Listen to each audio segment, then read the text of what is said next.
warimo utubwira nyuma yo kuva mu kigo cy'abana n'ubumuga bwo kutabona i Masaka uburyo wahawe navuga ngo akazi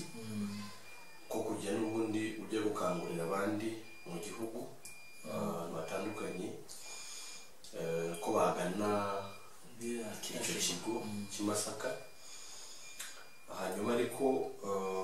ukanaprofita niba navuga gutyo ugaprofita ukabihuza na wa murimo wawe wakoraga witaga reka mvuge ngo w'Imana, ku buryo iyo wageragayo mu utwo duce wagiyemo n'ubundi wabwirizaga abantu bakora n'ibitangaza. Ndagereza ko ari aho twari tugeze, uvuga ko ari uko wageze guhamagana, ko ari uko wageze igitaramo, ubwo rero dusigaje kumva n'icyabereye. Nageze i Rwamagana, aho naho gahunda z'ibyo nakoraga cyane byari ibyo gushaka amafaranga nashakira idini ngezemo, ariko nifashishije gukora ibitangaza byo gukiza indwara. Uretse gatoya aho noneho wumve neza, ni ukuvuga ngo niba ugeze i Rwamagana washyikiraga ku idini runaka, ahanini Anglikani na niyo wibandagaho nibandagaho cyane ko ari nayo nawe wabarizwagamo. Noneho wahagera akaba ariho uri ukacumbika, noneho ukanahakorera wa murimo. Ngahakorera wa murimo. Ubwo ni uburyo bubiri, hari igihe nagendaga ku muntu ku giti cye cyangwa ngagenda ku idini, ngajya ku idini. Umuntu ku giti cye babaga bamukurangiye, bakamubwira bati hari umuntu wagukiza witwa Isirayeli w'i Rubavu, noneho akaba yanagutegera avuga ati namutegera akaza. Noneho akabona bwa buryo bundi bujyanye n'ubundi na ka kazi ko kumubwiriza abantu cyangwa gukangurira abantu kugana cya kigo. Iyo wajyaga mu ibyo wahitiraga ku idini runaka runaka, hanyuma wahagera ukanyura mu iyo nzira ukahakorera umurimo, reka mvuge ngo abantu bita uw'Imana, hanyuma ariko ukaba wanabaza muri ako gace niba nta bantu bahari bafite ikibazo cy'amaso. Ni gutyo byari biri. Twageze mu paruwase ya Anglikani y'umuntu witwa Mfakwita. Mfakwita ni n'umukanoni. Kanoni ugeze bisobanura iki? Ntabwo bisobanura. Kanoni ni igarade riba mu bintu by'amadini. Kanoni ni umuntu w'inyangamugayo, ntabwo rihabwa uwo ari we wese. Ushobora kuba kanoni uri umwarimu, ariko iryo garade riba riremeye nanone, cyangwa ukaba kanoni uri musenyeri, ubu kanoni ntibuhabwa uwo ari we wese, ngo aba ari umuntu w'umunyakuri. Ubwo noneho aho ngaho nahagejejwe n'undi muhungu nanone wahize, yahigaga ibyo guteka mu kigo cyaho ngaho, yigagaho hoteli. Noneho nawe ari umwangirikani, nawe ambonye aranyifashisha, bari unyereka aho basengera nuko bimeze. bigeraho nawe hari umuntu w'ibitangaza waje, noneho nanjye ngateramo n'akanyoma ko kuvuga ati ndi muzi ko nari ndimbumye ngabana n'abahumutse, bigatuma abantu baza bagahurura ari benshi, bazanywe no kureba umuntu wahumutse. Noneho baza aho ngababwira ubutumwa, narangiza ukagira ku muntu nari mfite umwuka uteye ubwoba, ngaza mvuga ati wowe shimye Imana Emile, kandi ndawakumbwiye ugasanga izina nandiguye hano ari byo. Ati wowe niba utihanye, niba udakoze umurimo w'Imana, ati byaba birayobera kubera nakuvuza iryo zina gutyo gusa, cyangwa nganapfa gutomboza sinzi Satani uko ikora, uvuga ikintu ugasanga kigoye ati ndagije Imana urimo none nahaguruke, agahaguruka kaza. Ubwo yamara guhaguruka, kandi ibyo bintu rwose birahari. Kimwe no kuvuga ngo umuntu uri hano ufitanye ikibazo wenda n'umugore yego cyangwa se umaranye iminsi ikibazo n'umugabo we ati Imana yambwiye gutya ariko kwibaza ubundi yabura ntabwo yabura burya iyo ugeze mu gace umurimo ukora iyo ufite umurima munini ubuza aho wera kuko wawutunze nawe utera ukamenya n'uko wawuhinga ushobora kugera iburasirazuba ukamenya uko bavuga n'amazina yiganjemo ukaba wanayamenya ukavuga ati ndagije Imana uri muntu nahaguruke ati uzinduka ibyaha bize ati ndaravuga ati waruzi ko Imana ikuze wowe ubwawe akaba atangiye kugira ubwoba tumenye izina umuntu bimeze gutya hakaba imyuka mibi kweretse ariko hakaba nawe ibyo wimajiniye nawe uvangamo kugira ngo n'ubwenge bwa kamere wamara kubivangamo ubwo abantu bakagira ubwo bakazana abarwayi wabarambika ibiganza bagakira hakaba ugize hari uwo bitaga Nowa twagezeyo naho turagenda turavuga we aravuga ngo ntabwo ngo bigeze kutaba yibendukira tubona urwaho ngo niho ibintu bituruka bibatera mu rugo ubwo atariko rero singihamenye tindabo napfa kumenya aho babitabye tugenda ati ngenda habona twaragiye tunagacukura na awandi ndanahagwa kabisa ni Rwamagana aho naho tubikurayo bituma abantu bajya bazana abarwayi abagize gute twari dufite umugabo waduhaye inzu turi hamwe n'urusengero ho twabaga bakaza bakadusanga bakatuzanira ibyo kurya tukarya ubundi tukiyiriza dusenga aho ngaho twahakoreye byinshi uzahagera cyangwa wabaririza aho ngaho Rwamagana muri rubona akavuga ati umuntu witwa Siraheli mbese muramuzi amateka ya Siraheli bavuga n'ibisumba ibyo mvuze njyewe tuba twihuta icyarubare nagezeyo muri ubwo buryo nitangishayo n'amafaranga twigeze kwitanga miliyoni iri kuburamo amafaranga makeya ngo turi kubaka urusengero akirwa idini bayakubwiye ati ubande cyane ni nayo gahunda nanjye narabimenyaga na pasiteri yakubwira ati wigishe ku bijyanye n'amaturo ngabatereka ndabizi tini nabyo ngora nawe ngamwereka ko mfitemo imbaraga we nubwo afite icyubahiro ko ari pasiteri ko nanjye mfite imbaraga y'ubunyamasengesho nawe hari aho wamukaga ukamwereka ko ukomeye n'ubundi kamubwira ati kandi Imana yabwiye ko ari ibindi iri bukore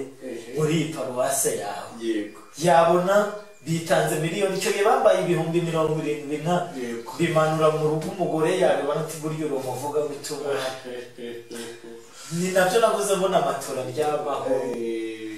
ubwo icyo ni byabereye ngaho muri Rwamagana Iburasirazuba hari cyabaye igitarama urenze Kamonyi gatoya njye hirya ku mugabo witwa Jean Paul uwo Jean Paul nawe yari afite ushuti we w'umupolisi witwa Dukundane wavukaga iwacu none akaba yari afite umugore barashakanye hashize iminsi 3 iby'imibonano irahagarara ari abantu bamuroze noneho bandumaho wa mupolisi arabatara umuntu witwa Siraheli nyamara yabasha kugusengera ariko icyo gihe hashize imyaka 3 yaraje muri Kigali akajya akorera amafaranga akohereza mu rugo kuko ibyo bitabagaho n'ubundi nta cyari kumufatira mu ubwo noneho anyoherereza amatike amaze kunyohereza amatike turajyana tumaze kujyana mu nzira mbe ndamubwiye atari kuzi ibyawe ati bavugaga ko umugore wawe atunzwe na papa wawe mbese ibyo wari ubizi ahita avuga ati menye ko uri mu mwuka w'Imana n'ibyanjye byose urabishobora ngwino nageze ikimenyetso rumwe nari mwe ati abaturanyi bavuga ko umugore wawe atunzwe acyurwa na sebukwe reka kugenda ari papa wawe ati byose sibyo siko bajya bavuga ati rwose niko bavuga ahita avuga ati koko uri umuntu w'Imana ubwo nagezeyo ngimara kugerayo turasenga tumaze gusenga ubwo nanone ndahishurirwa ibintu ariko ngagira ubwoba bwo kubivuga ngavuga ati bitabonetse inoho no kuhanyicira bahanyicira ariko ngavuga ati ibyabonetse hehe bikagira gute nta nubwo Imana yangoze isoni ndi umuvugabutumwa wayo kuko ariko nabibonaga ubwo nari maze kuryama mbe ndababyukije ati uzi n'ikindi mutabure hano bahatabye ibintu batabuye naho babonamo ibintu by'amasaro ntibiki no muri parafu mu cyumba cyo baryamaho naho dukurayo ibindi ibyo bintu turabitwika birimo amasaro n'ibiki igitangaza aho satani ifitiye imbaraga kandi dushingiye no ku byanditswe satani ifite imbaraga kuko Bibiliya iravuga ngo izigira ngo amarayika w'umucyo niko Pawulo yabwiye abakora kandi satani ndiyakorera mu yindi satani ikorera mu muntu n'ubundi ushobora kumubona ari inyangamugayo ariko akorerwamo na satani kwitwa pasiteri ntabwo bituma ko satani yagutinya kwitwa bishopu ntabwo ibyo byatuma satani agutinya ahubwo akorera muri bo kuko agerageza mu binyoma byose uko yabwiye Adamu na Eva yaramubwiye ngo mbende uzi yamanje kunyuranya n'ibyo Imana yabwiye Adamu na Eva amaze kubinyuranya ubwo amuzanaho akarimi keza atahubwo nimukiryaga amaso yanyu azahweza bose n'Imana bityo ubwo noneho aho ngaho igitarama ndababyutse ati mutabure bamaze kubitabura no kubibona ubwo ndabifata ndabitwika dusukaho Petero turatwika turangije turoha muri wese iryo joro iby'imibonano mpuzabitsina byaciyemo muri bo bahita babona ko babonye Imana uwo muntu yanarabyaye kugeza na n'ubu afite abana babiri murabona ko hano i Kigali anarahari ufite n'inomero ze ubwo noneho abaragize mbega uwashaka kumuhamagara mubaza ubwo buhamya rwose yakunyuraho akakuvugisha nimero wari wazitanze kare ku buryo namurangira n'inomero z'uwo muntu bakavugana rwose ko ibyo ari ikintu kigeze kubaho ubwo bazanye n'umukobwa wari urwariye hafi y'Ishyogwe babe baramuzanye nawe bari baramuruze yararangije kwiga ngo ni iby'amashyari yo mu bintu by'ibiturage baramuzana aho ngaho nari mbaguye ndi kumusengera nijoro ijoro ryose ubwo babandi gahunda zabo zari zaciyemo babonye ko ndi umukozi w'Imana bambara ufite iyo bazanye n'ubu icyo gihe navuze n'ubutumwa mu badivandiste kandi ntabwo byari byo wakoroha ko ujya mu badivandiste ngo uvuge ubutumwa muri idini ubwo noneho wa mukobwa ndimo musengera bigeze mu masaa 9 za nijoro kuko nari navuze ngo sindasinzira paka uwo mukobwa nawe musengeye ngamenya amaherezo y'ibyo ngahishurirwa ko ari ukumuroga ariko simenye niba arakira cyangwa niba atari bukire ngasenga nditiriza Imana Imana mukize Imana ni ibiki byageze mu masaa 9 maze kuruhane nicaye kuri matora negamira ku kibambazi maze kwegamira ubwo numve mbaye ngo wagatotsi gafashe ubwo mbona abantu bagera kuri 3 umwe afite akantu kakebo araza mbona akomye babandi gutya ngaho yababwira ngo muceceke akuramo ibintu babinyujije munsi y'urugi bibe bindarukiye bitarutse numva ubwenge buragize ndahabira mu nzu ariko ngumva ndi gutekereza ibintu bizima ariko ngumva n'ubwenge bwayobye ngumva ibyo abantu bari kuvuga ngaba nabimenya numve umusaza kuko niyamye mu nzu ya se w'uwo muhungu numve baravuze ati nyamara uramuntu mwabatuzaniye ni satani biriya ni ibitangaza gusa none sikumva ari gutabaza kwabaye nari ndi kumoka ngingo kw'inka yabira ubwo ndi kuvuga ati mvuye umutima ugatengeza turapfuye urapfuye n'ibiki ubwo natsimbutse namaze iyo nk'iminota 5 nzimbuka ndi kuvuga ngo muzamenya ko Imana ariyo Mana n'ibiki noneho aho nagize barabyutse ndababwira ndi mu muntu w'urukara umeze gutya mugufiya ufite n'akantu hano ku mbanga bahita bavuga ati ibyo uvuze duhitse tubimenye ti n'umuntu ti niwe twakekaga kandi ari uturugera ati ibyo uvuze koko ni Imana ikurimo bacana itara tubona bya bintu banyujije munsi y'urugi bimeze nka bya bindi twatabuye ubwo nabyo ndabifata ndabitwika hashize iminsi 2 nongera nisubira ku Gisenyi ibyo ni ibyabaye bifatika byiza umukobwa yarakize umukobwa nawe yarakize nawe ufite nomero ze tu zishatse nazibona ubwo yarakize ariko nasize wakwibutsa abatwumva nimero zawe wakwibutsa abatwumva nimero zawe kugira ngo uzashaka kubaza ayo makuru yose azakubaze na nimero wazimuha ibihamya wabimuhereza kabisa nimero yanjye MTN ni 078 3 karindwi 16 46 yego 078 3 karindwi 16 46 yego Tigo no gukuramo nubwo hari umubare umwe utuma nzivuga zose ni 0 karindwi 2 5 3 karindwi 16 46 wakwikomereza no kugira ngo washaka guhamagara abiyakwamagara ubwo ibyo ni iby'izi mbaraga zangoreshaga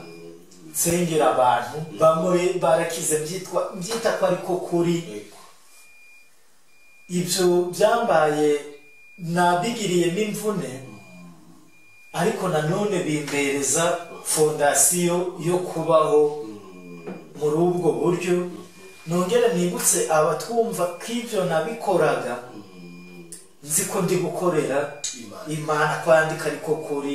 ku ndimo kandi ibyo byanzaga musinge wari ubyihaye n'ababibonaga nabo nabiyoboragamo nk'uko hari abo birimo benshi nabo bazi ko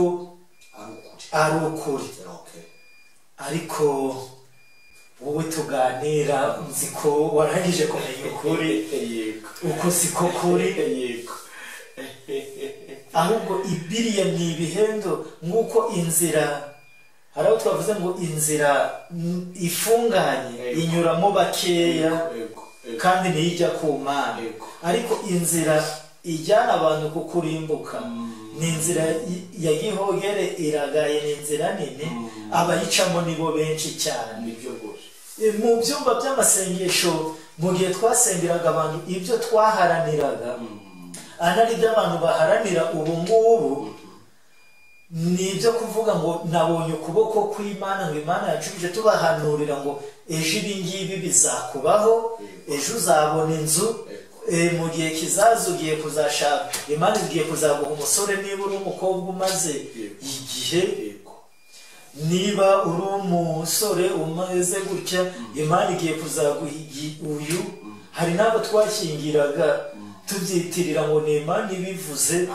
wamara kumenya Isirayeli sobanurira ko kantu neza nkumve kuko ibibazo n'ubu ngubu birahari hari abo twashyingiraga ukaza ukamenya ko ari umukobwa umaze ufite icyo cyifuzo cy'umugabo ukamenya n'umusore ufatika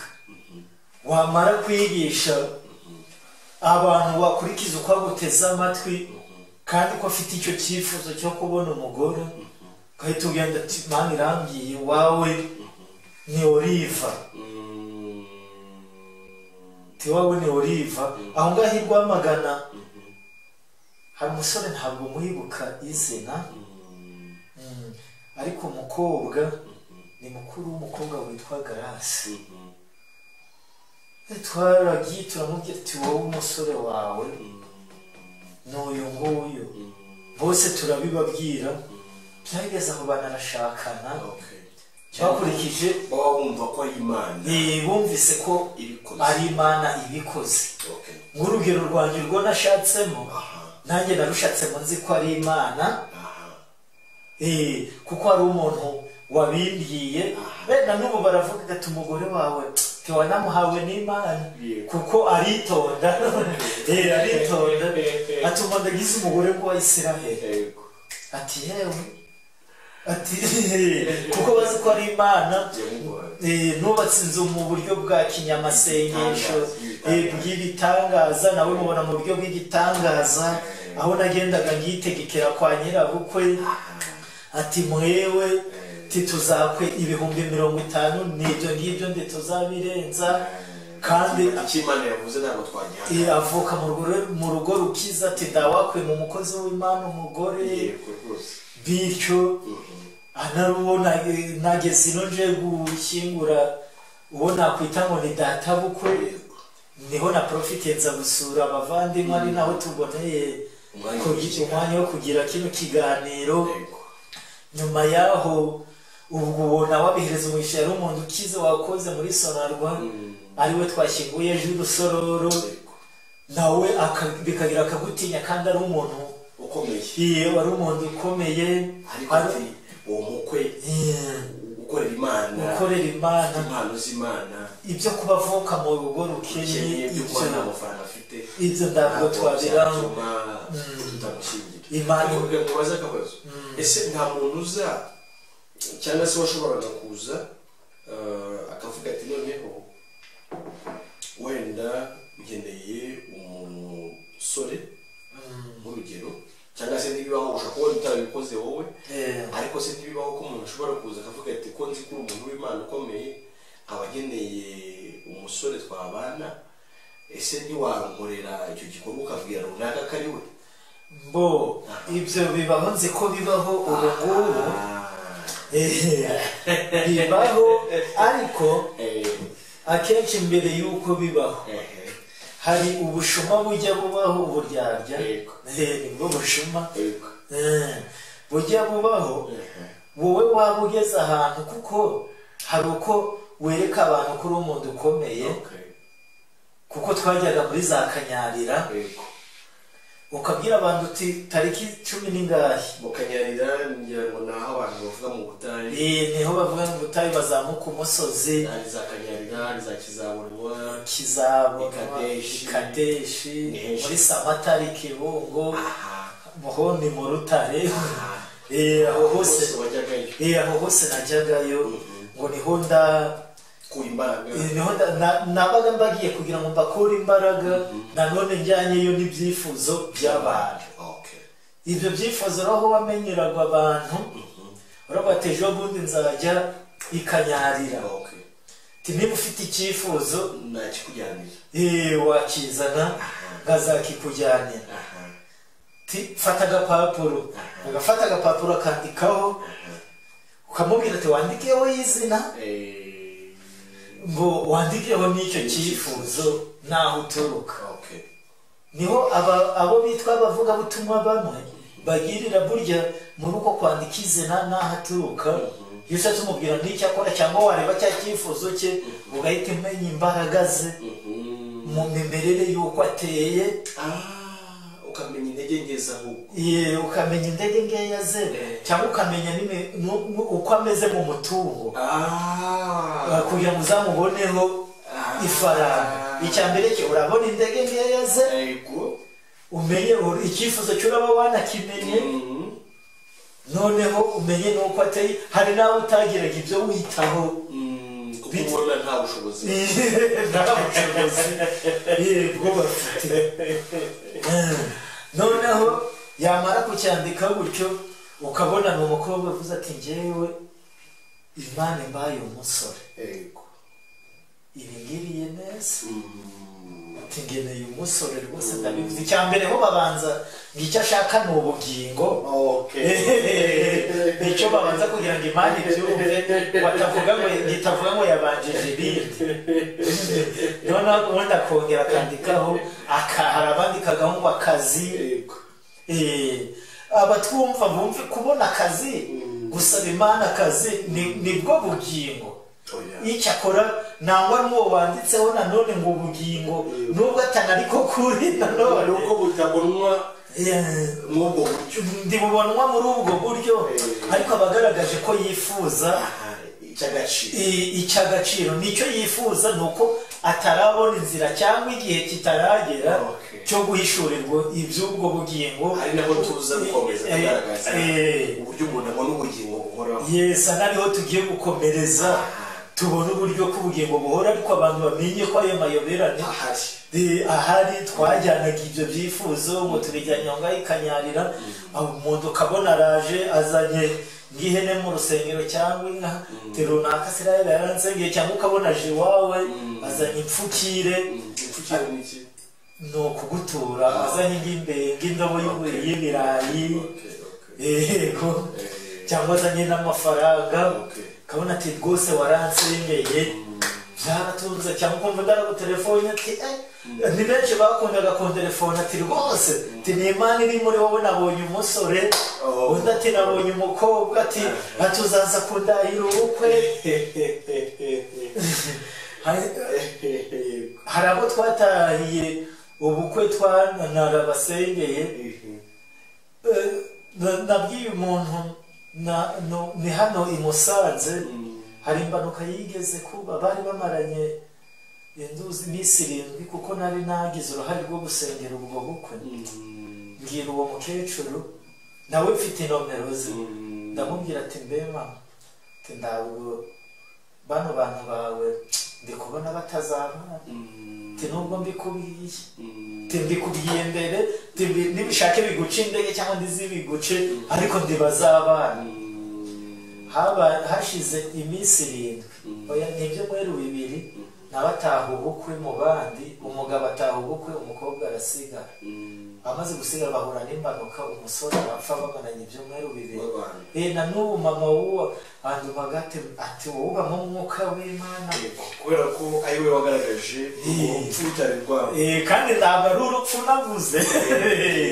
ndavugaga wavugaga ibintu Satani nayo ikabirema